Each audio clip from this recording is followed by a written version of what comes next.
안녕하세요. 사람 사는 이야기의 몽델입니다. 자, 오늘은 은행원의 하루, 과연 은행원은 하루 종일 무슨 일을 할까 한번 썰을 풀어보는 시간 가져보겠습니다. 일단 주 52시간 이슈 덕분에 요즘에는 출퇴근 시간이 조금 편해졌습니다. 아침에는 8시 30분까지 출근을 보통 하고 저녁 6시에는 PC가 대부분 꺼지기 때문에 6시가 조금 넘어가면 특별한 경우가 아닌 경우에는 퇴근을 보통 합니다. 세상이 참 많이 좋아졌습니다. 그렇죠? 자, 아침에 출근을 하면 PC를 켜고 업무 준비를 시작을 합니다. 금고를 열고 시제나 통장, 카드 등과 같은 중요한 증서들을 정해진 위치에 딱딱딱 세팅을 하면서 업무 준비를 하고 PC로 주요 공문들을 확인을 하기 시작합니다.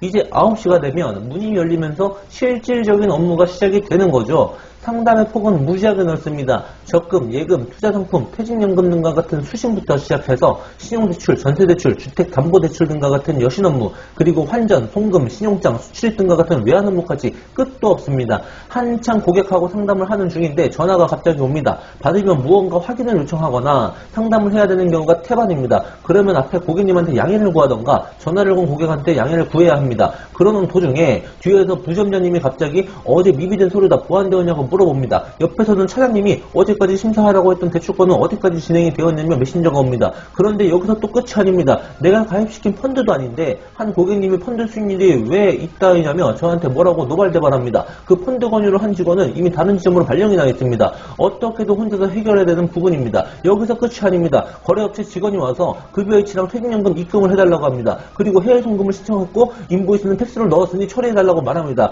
이때 멘탈 잘 잡아야지 허둥대기 시작하면 멘탈 진짜 나갑니다. 그런데 여기서 또 끝이 아닙니다. 또 전화가 와서 받으니 대출 연장을 해야 되는데 연락이 없길래 먼저 전화를 했다고 합니다. 필요한 서류가 뭔지, 금리는 어떻게 되는지 물어보시는데 아무것도 준비해놓은 게 없습니다. 여기서 또 끝이 아닙니다. 그러고 있는데 PC에서 수시로 팝업이 뜹니다. 인터넷으로 대출 신청한 건들에 대해서 심사 후 고객 접촉을 하라는 내용이 팝업입니다. 신청 내역을 보고 최종 심사를 해야 되는데 대기 고객 시간은 점점 늘어나고 전화는 계속 오고 팝업은 계속 뜨고 선배들이 시키는 건 계속해서 늘어나고 멘탈 나가는 상태로 4시가 됩니다.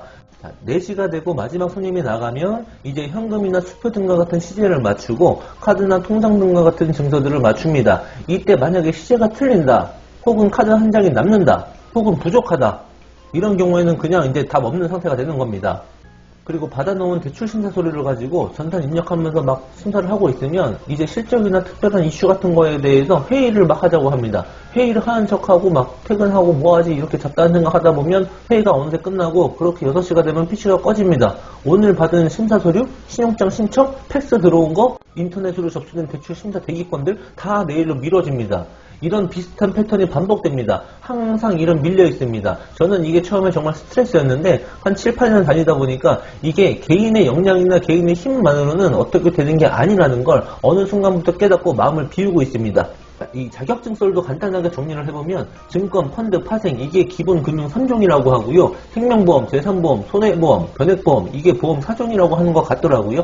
여기다가 이제 외환 전문용 1종 이렇게만 준비를 해도 벌써 8개나 되고 여기에다가 이제 AFPK, 투자자산 운용사, 신용분석사, 외환 전문용 2 등과 같은 중급 자격증까지 준비하시는 분들도 많습니다. 일단 처음에 입사해서 직접적인 업무상 제한이 없으려면 펀드하고 파생 정도는 준비를 해놓으시는 게 큰 도움이 될 것으로 보입니다.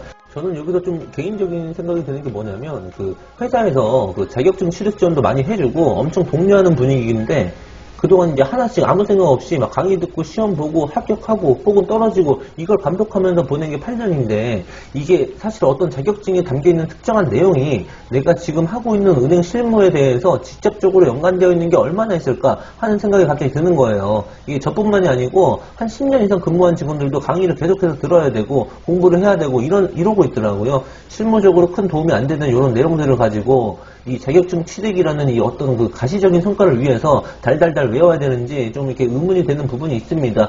자, 지극히 개인적인 의견이니 이쯤에서 넘어가고요.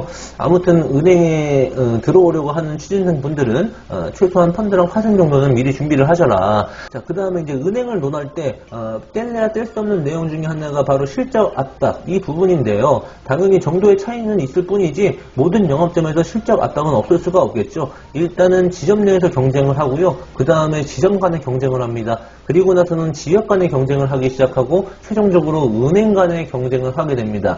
실적이라는 게 이게 정말 개인마다 이게 받아들이는 편차가 너무 달라서 뭐라고 딱 정의 내리기는 어려운데, 확실한 거는 이 실적 때문에 스트레스를 받기 시작하면 은행 다니기 정말 괴롭습니다. 이게 재미가 없어요. 아침마다 이렇게 괴롭습니다. 스스로 목표를 딱 잡고 즐기면서 실적을 내는 직원들도 소수 있기는 하지만은, 왜 또 갑자기 카드를 드라이브를 걸어. 저번에 지인 차트 다 썼는데, 저번에 펀드는 했으면서 왜 또 갑자기 하는 건데, 이런 식으로 부정적으로 생각하는 직원들이 훨씬 더 많습니다. 저 개인적으로는 뭐 못 버티면 나가는 거고요. 즐길 수 있으면 뭐 그렇게 힘든 부분도 아니라고 생각을 합니다. 돈 많이 받는 편이잖아요. 그 정도 스트레스는 연봉에 포함되어 있는 부분이다라고 생각을 합니다.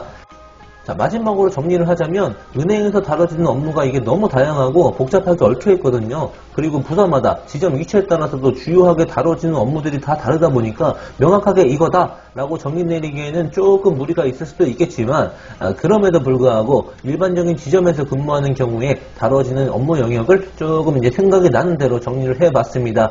자, 구독과 좋아요 부탁드리고요. 지금까지 뭉대리였습니다.